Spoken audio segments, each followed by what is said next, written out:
Hi, everybody. It's Marella Sands back with Pastor Brian Antonio to talk about the theology of Lucifer.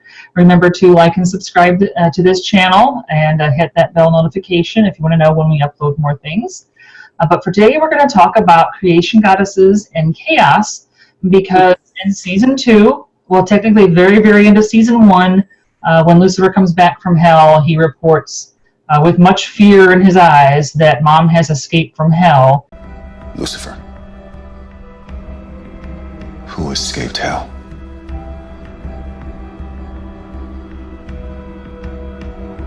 Mom. And this is apparently really bad. Of course, we don't meet her till a few episodes into season 2, at which point she doesn't necessarily seem really bad, and Lucifer kind of just sort of seems to lose his fear of her pretty quickly. They kind of just write that out pretty fast. So I will throw it over to Brian for any opening thoughts on their creation goddess in Lucifer. Yeah, I have to admit, I kind of liked Mom, and I was sad when she was gone, and I missed her in the later seasons, right? I thought she brought great energy, but I do think maybe coming from, I didn't read the comics, but maybe coming from the comics or something, they're alluding to an understanding they assume we have about these chaotic, I won't say thundering because that usually goes to the male god, but these force of nature mother goddesses that, I think they assume we have that as a point of reference, because just the mention of Mum as the goddess of all creation is supposed to strike terror in us, right? And really her character, while having many problems, obviously, but I kind of liked her. I miss her. Yeah, the striking terror part never really came up much. Right. Yeah. So I don't know if that was just like they threw it out there at the end of the first season, oh, be afraid, next season we're going to see Mom, and then kind of like, yeah, but when we actually write her from week to week, we like her too much to make her too mean or chaotic. I don't know. I mean, she almost killed Chloe once, but you could kind of see why. And then, but because she doesn't understand people, just like none of these other eternal beings understand humans, and she doesn't either, although she created everything. It wasn't clear on what God did and what she did, I guess, and if there was any demarcation, because at the end Lucifer sends her to her own private void where she gets to do anything she wants. So did she not need God? Did God not need her? We don't really get any of those questions answered. Well, and that's a great one.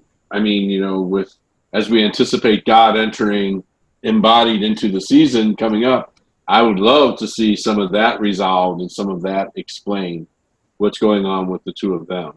Mm-hmm.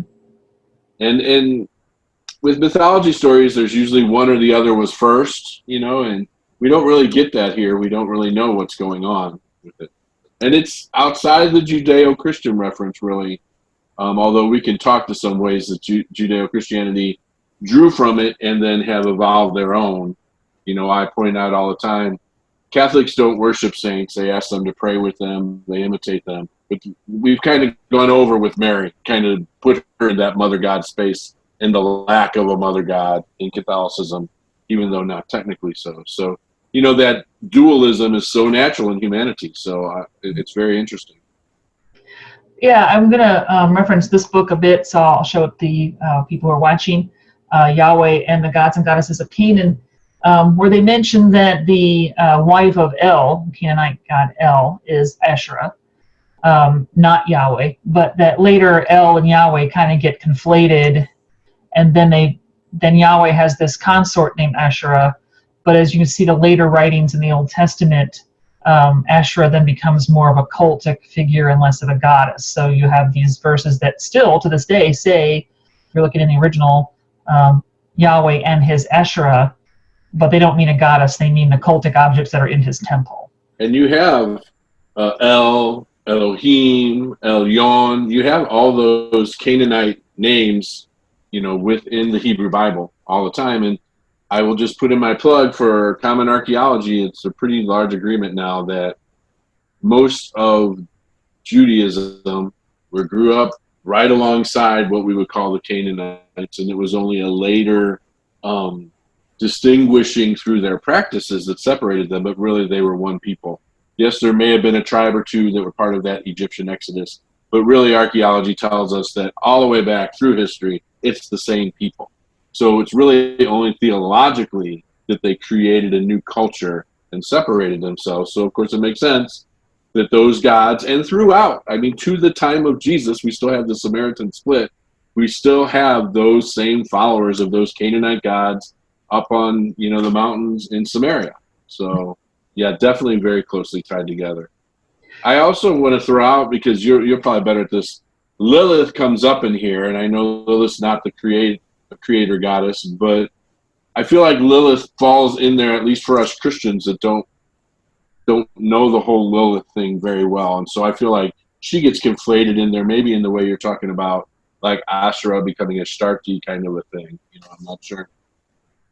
Yeah, a lot of these female deities kind of get chopped out over time.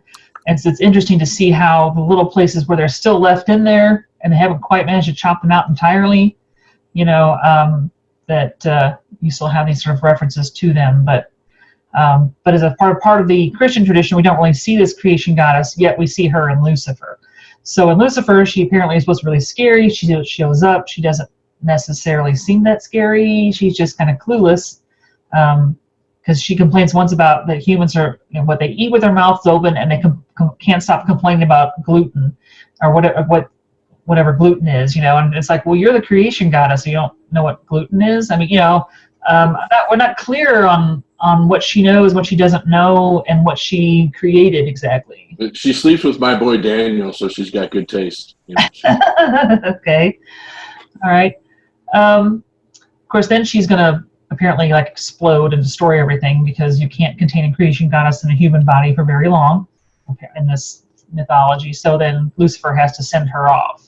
yeah, so there we go. It wasn't so much her terror and wrath, right, as some order of the universe that really made her have to leave. Mm-hmm. So it's still even more sympathetic. Not you bring that up, but even more sympathetic. More so, I wish we could have had more of her, right? Yeah. So, so the audience, though, is probably not that familiar with characters like Asherah or Lilith or Tiamat or any of these ancient female deities. And they don't really bother to explain anything or tell us how she ties into that. So you don't really have to be, but do you think it helps at all or not?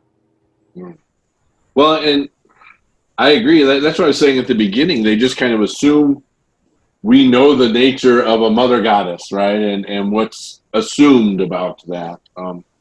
I do always like to point out that no Christians that I know, probably my Hebrew siblings know, but you know, Tiamat, is it Tiamat? I always get it wrong. Tirhut? Yeah.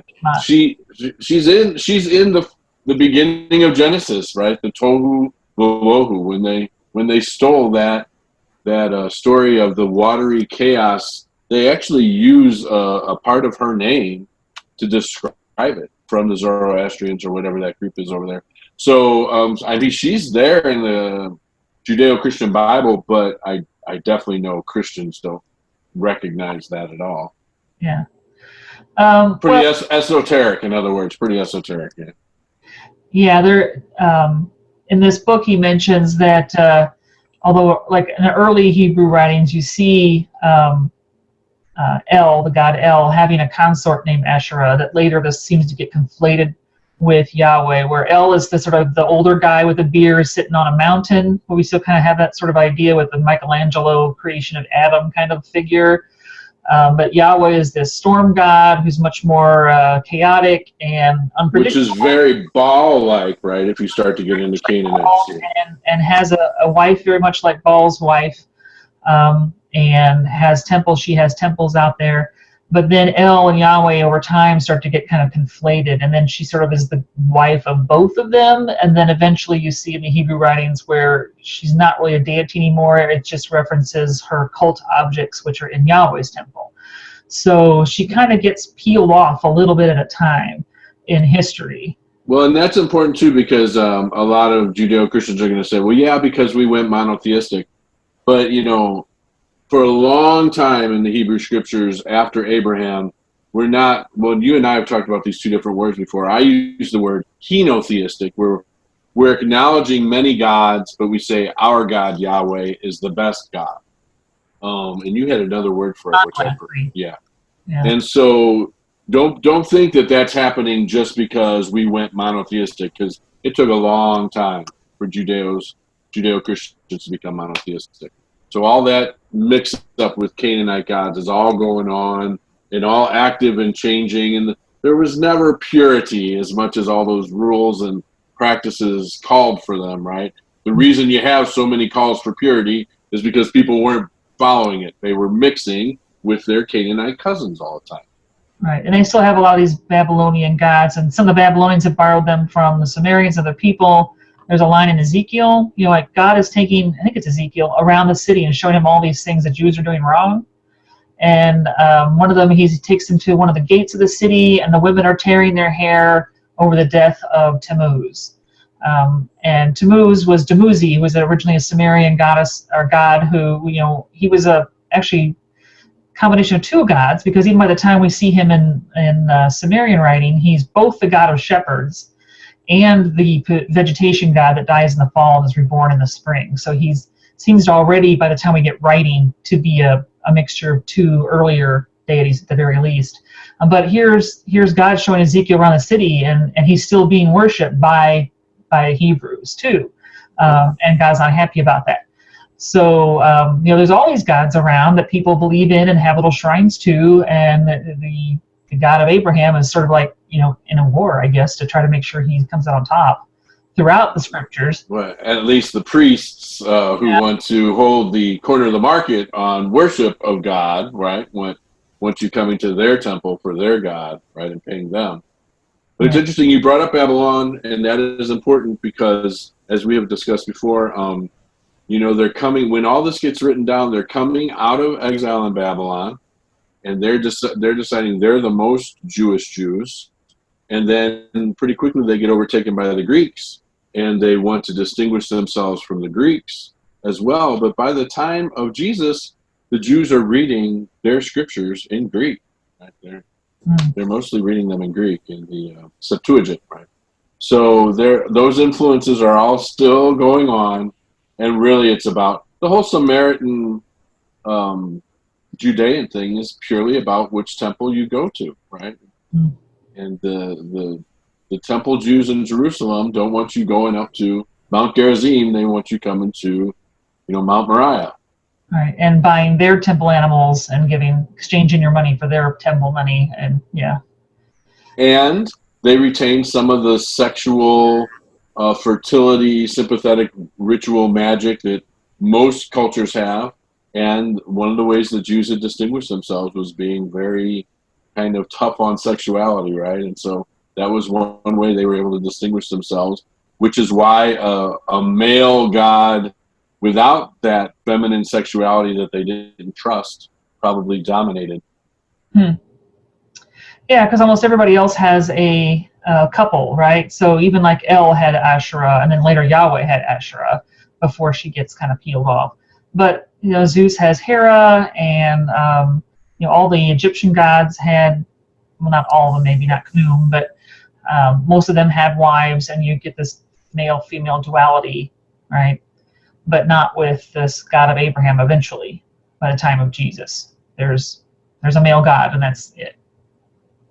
Yeah, it's interesting because, David always remaining the epitome of what it meant to love God, was God's sexy boy lover, but David also loved women and tore through women, and, kind of the last time we really get that sexual element to the relationship with God in Judaism, and it starts to be purified out, so they could be separate and different from the people surrounding them.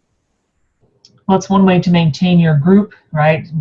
Make sure everybody knows how different you are, and everybody is following all the rules. Even now in Israel, you can't get married unless the Orthodox Jews say, right? Like, it's pretty tight, Yeah, modern Israel is kind of interesting. I like the Sabbath button on the elevator and everything. So, but anyway, it stops at every floor. But in our show, we have this creation goddess who eventually wants to get this special sword that only Lucifer can use, right? And go back to the gates of heaven and storm it and somehow toss God out of the universe or something. So, she has ambition, but I don't really know why exactly. I mean, we know she's ticked at being sent to hell, but why she was sent to hell, I'm not really sure. We're told that it's because she sent some plagues to Earth or something, and God wasn't happy. I don't know. These beings are so far beyond us. It's hard to believe that she sent a couple plagues, God got mad. Because as we discussed before, all these eternal beings really act like human adolescents, right? They've never had any struggle, I guess. They've never had to pit themselves against anything. They've never been tried by anything. They sit around and navel gaze. So they're privileged human adolescents. Yeah. Right? Yeah. And so they have a tendency to act like snotty 12-year-olds. But so it's kind of an interesting view of eternal creatures, I guess, that they're not wise and they're not these learned sort of things that know all this cool stuff or that have this great knowledge of the universe, whatever. They're just kind of real snotty kids who are really unpleasant, and that it extends right apparently to their father and their mother, who were mostly absent. We say that I think M.Div and Lucifer both said their parents were never around. So whatever that means when you're in heaven. So the angels are kind of raising themselves like little, Lord of the Flies kids on the island.